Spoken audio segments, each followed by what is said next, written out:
some relations who have been wanting us to visit them these several years. But I only go for the sake of seeing Edward. He will be there in February, otherwise London would have no charms for me. I have not spirits for it."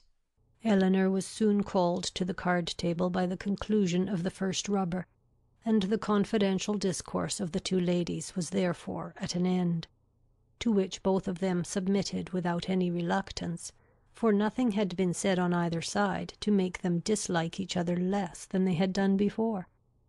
And Eleanor sat down to the card-table with the melancholy persuasion that Edward was not only without affection for the person who was to be his wife, but that he had not even the chance of being tolerably happy in marriage, which sincere affection on her side would have given, for self-interest alone could induce a woman to keep a man to an engagement of which she seemed so thoroughly aware that he was weary.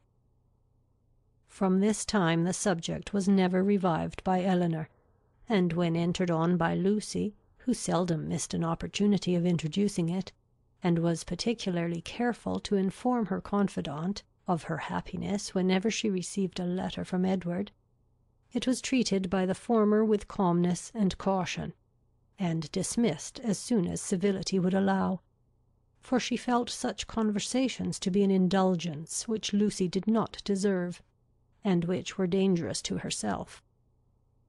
The visit of the Miss Steeles at Barton Park was lengthened far beyond what the first invitation implied. Their favour increased. They could not be spared. Sir John would not hear of their going.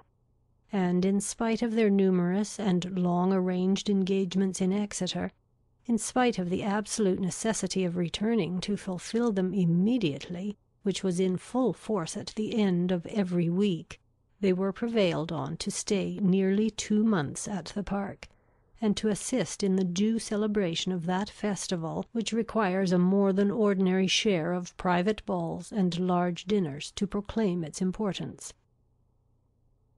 Chapter 25.